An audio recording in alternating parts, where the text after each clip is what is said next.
Саламатсыздар ма? Бүгін полиамидтер тақырыбын жалғастырамыз. Қарастыратын сұрақтарымыз АГ тұзының өндірісі, АГ тұзының поликонденсациясы, полигексаметиленадипамид, полиамид 6-ны алу, полиамидтердің қасиеттері және қолданылуы. Полиамид 6 алуға арналған шикізат адипин қышқылы, түссіз кристалдар, балқу температурасы 149-150 градус Цельсий, 13,3 килопаскальдағы қайнау температурасы 265 градус Цельсий. Этил спиртінде ериді. 15 градус Цельсий температурада суда шамамен 1,5% адипин қышқылы ериді. Адипин қышқылын өндірісте алудың негізгі өндірістік тәсілдері болып келесілер саналады. Бірінші, циклогексанолды азот қышқылымен немесе оттегімен марганец тұздары қатысуында тотықтыру, немесе тетрагидрофуранды карбонилдеумен синтезделетін оның ангидриді арқылы алынады.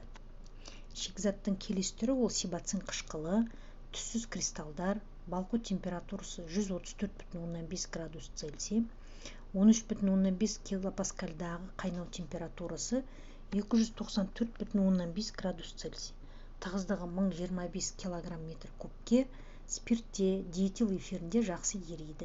15 градус Цельсийдегі суда шамамен 0,1% сибацин қышқылы ериді.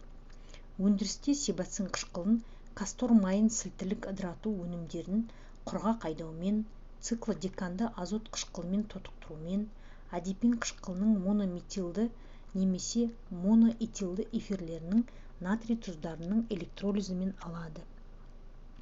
Келесі шикізатымыз 1,6 гексаметилендиамин, түссіз кристалдар, ауада қараяды, балқу температурасы 42 градус Цельсий, қайнау температурасы 204-205 градус Цельсий.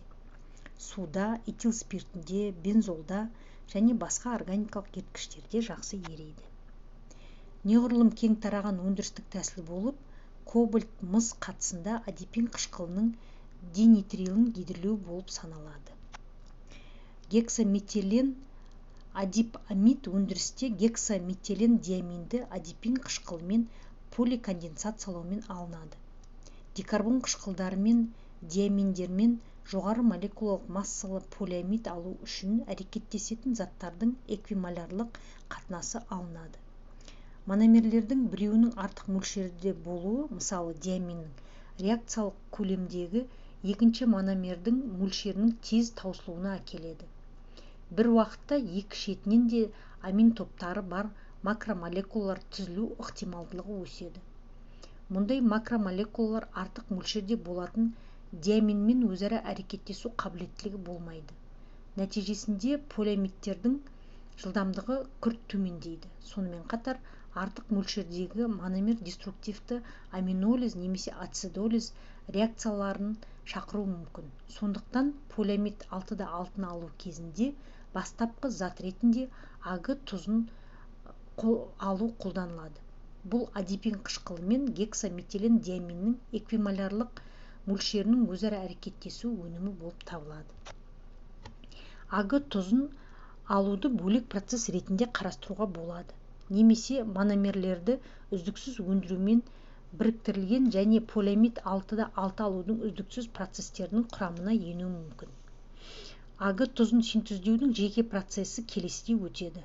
Олар технологиялық схемасы сурет 14-5 көрсетілген. Араластырғышы бар қыздырылатын аппаратта бірінші аппарат метанолда адипин қышқылын ерітеді және алынған 20% ерітіндіні біртіндеп реактор 2-ге енгізеді. Реакторда гексаметилен диаминнің метанолдағы 50% ерітіндісі бар. Нейтралдау жылуы есебінен реакциялық қоспаның қайнауы басталады. Қайнап жатқан метанол реактор температурасының тұрақтылығын қамтамасыз етеді. Содан кейін реакциялық массаны ерітінді салқындатылу өткізілетін аппаратқа үшінші аппарат азотпен ығыстырады. АГ тұзы салқын метанолда жақсы ериді. Сондықтан оның негізгі мөлшері шамамен масса бойынша 95% кристалл түрінде бөлінеді. Бөлме температурасына дейін салқындатылғаннан кейін АГ тұзын центрифугада 4-ші аппарат бөледі. өзекті ерітіндіні метанолды айдауға колоннаға бағыттайды. Метанол регенерациясынан кейін көптік қалдықтан аг тұзының қосымша мөлшерін бөліп алуға болады. Ол үшін оны суда ертеді және метанол қоса отырып тұзды бөліп алады.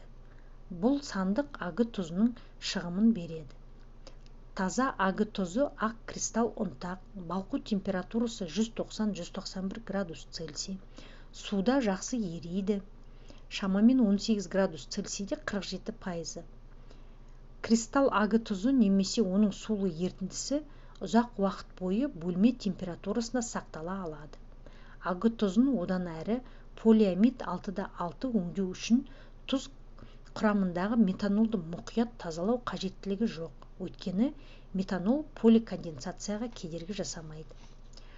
Аг тұзының поликонденсациясы 200 градус Цельсийден жоғары температурада басталады, бірақ оптималды нәтижелерге 270-280 градус Цельсийде жетуге болады.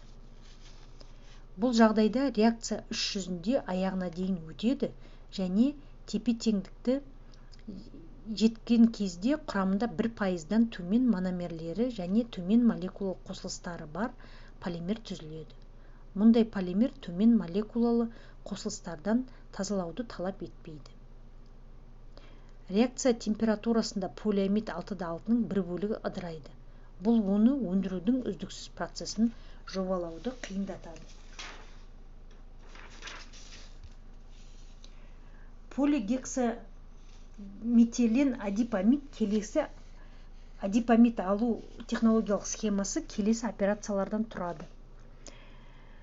Бірінші аг тұзын дайындау, екінші поликонденсация, үшінші центрифугалау, төртінші ұсақтау және бесінші полимерді кептіру. Аг тұзын адипен қышқылының және гексаметилен диаминнің метанолды ерітінділерін араластырғыш бірде араластырумен алады.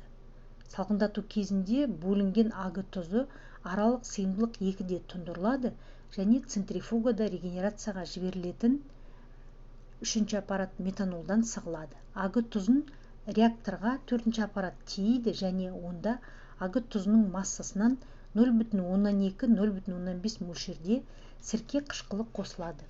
Сірке қышқылы көп функциялы қосылыс. Поликонденсация дәрежесін реттегіші және сәйкесінше молекулалық масса реттегіші болады. Реактор хром никельді болаттан жасалған, көлемі 10 метр куб болатын автоклав. Дифенилді қоспамен қыздырылатын жейдемен қамтамасыз етілген. Поликонденсацияны азот астында температураны 220-дан 280 градус Цельсийге дейін өсірумен және 16-17 мегапаскаль қысымда 6-8 сағат бойы өткізеді. Автоклавтағы қысымды кейде атмосфералыққа дейін төмендетеді. Сол кезде түзіліп жатқан су қайнайды және оның булары конденсатор 5-ке өтіп бара жатқан реакциялық массаны араластырады. Конденсат қабылдағышқа 6 жиналады. Процесс айдалған су мөлшеріне байланысты бақыланады. Поликонденсация аяқталғаннан кейін балқытылған полиамид лента түрінде филера арқылы азотпен ағынды суы бар ваннаға 7-ші аппарат сығылып шығарылады. Салқындатылған лента станокта 8-ші аппарат ұсақталады және түйіршіктер түрінде полимер кептіргішіне 7-ші аппарат бағытталады. Полиамидтер қатты термопластты полимерлер. Түссіз немесе әлсіз сары түсті жоғары балқу температурасы бар заттар. Өндірістік полиамидтердің молекулалық массасы 8000-нан 25000-ға дейін. Алифатты полиамидтердің қасиеттері диамин мен дикарбон қышқылының молекулаларындағы метилендік топтар санына байланысты болады. Неғұрлым бұл топтар саны жоғары болса, соғұрлым полиамидтің балқу температурасы төмен болады.